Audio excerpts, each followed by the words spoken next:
भगवान के पास दो शक्तियां हैं, दोनों भगवान की हैं। एक है माया और दूसरी है भक्ति।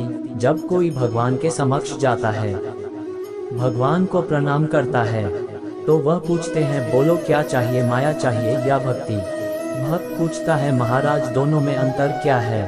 भगवान बोले देखो दोनों में एक ही अंतर है, अगर तुम्हें नाचना हो तो माया ले जाओ और अगर मुझे नचाना हो तो भक्ति ले जाओ। क्योंकि जीव जिसके वश में रहे उसका नाम माया और भगवान जिसके वश में हो जाए उसका नाम भक्ति। भक्ति के राज्य में तो भगवान नृत्य करते हैं और भगवान के राज्य में समस्त संसार नाचता है, जबकि भक्ति के राज्य में भगवान नाचते हैं। जय जय श्री राधे। पहली सबसे स्वादिष्ट रोटी माँ की ममता और वात्सल्य से भरी हुई, जिससे पेट तो भर जाता है पर मन कभी नहीं भरता। दूसरी रोटी पत्नी की होती है, जिसमें अपनापन और समर्पण भाव होता है, जिससे पेट और मन दोनों भर जाते हैं। धीजी की पुराण सेवा। तीसरी रोटी बहू की होती है, जिसमें सिर्फ कर्तव्य का भाव होता है, जो कुछ कुछ स्वाद भी देती है और पेट भी भर देती है और वृद्धाश्रम की परेशानियों से भी बचाती है। चौथी रोटी नौकरानी की होती है, जिससे ना तो इंसान का पेट भरता है न ही मन तृप्त होता है और स्वाद की तो कोई गारंटी ही नहीं है। इसलिए माँ की हमेशा पूजा करो, पत्नी को सबसे अच्छा दोस्त बनाकर जीवन जियो, बहू को अपनी बेटी समझो और छोटी मोटी गलतियां नज़रअंदाज कर दो। बहू खुश रहेगी तो बेटा भी आपका ध्यान रखेगा। यदि हालात चौथी रोटी तक ले ही आए तो भगवान का शुक्र करो कि उसने हमें जिंदा रखा हुआ है। अब स्वाद पर ध्यान मत दो, केवल जीने के लिए बहुत कम खाओ ताकि आराम से बुढ़ापा कट जाए। जय जय श्री राधे। श्री जी की चरण सेवा। एक बार श्री कृष्ण को रोते देखकर गोपी श्री कृष्ण से रोने का कारण पूछती है।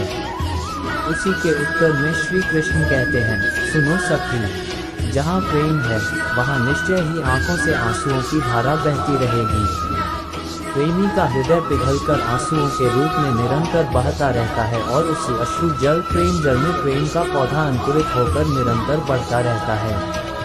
सखी, स्वयं प्रेमी के प्रेम में निरंतर रोता रहता हूँ, मेरी आंखों से निरंतर आंसुओं की धारा चलती रहती है। मेरी इच्छा नहीं थी कि मैं बताऊं, पर तुमने बार बार पूछा तुम क्यों रोते हो, तो आज बात कह देता हूँ। मैं अपने प्रेमी के प्रेम में रोता हूँ। जो मेरा प्रेमी है वह निरंतर रोता है और मैं भी उसके लिए निरंतर रोता हूँ। सखी, जिस दिन मेरे जैसे प्रेम के समुद्र में तुम डूबोगी, जिस दिन तुम्हारे हृदय में प्रेम का समुद्र, उसी प्रेम का समुद्र जो मेरे हृदय में नित्य निरंतर लहराता रहता है, लहराने लगेगा, उस दिन तुम भी मेरी ही तरह बस केवल रोती रहोगी। सखी, उन आंसुओं की धारा से जगत पवित्र होता है। वे आंसू नहीं है, वह तो गंगा यमुना की धारा है, उनमें डुबकी लगाने पर फिर त्रिताप नहीं रहते। सखी, मैं देखता हूँ कि मेरी गोपी, मेरे प्राणों के समान प्यारी गोपी रो रही है, मेरी प्रियतमा रो रही है, बस मैं भी यह देखते ही रोने लगता हूँ। मेरा हृदय भी रोने लगा जाता है। मेरी प्रिया प्राणों से बढ़कर प्यारी गोपी जिस प्रकार एकांत में बैठकर रोती है, वैसे ही मैं भी एकांत में बैठकर रोता हूँ और रो रो कर प्राण शीतल करता हूँ। यही है मेरे रोने का रहस्य।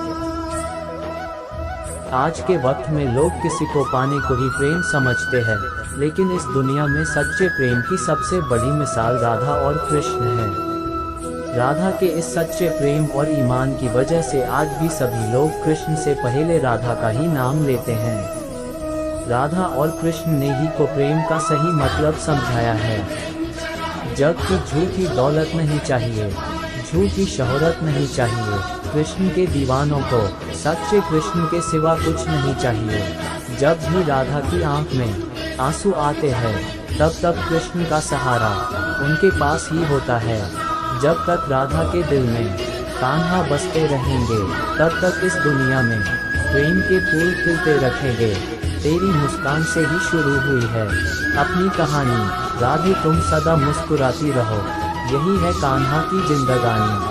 सबके वो है दुख हरता, सबके बनाते बिगड़े काम, इस धरती पर एक ही नाम, राधे श्याम, राधे श्याम।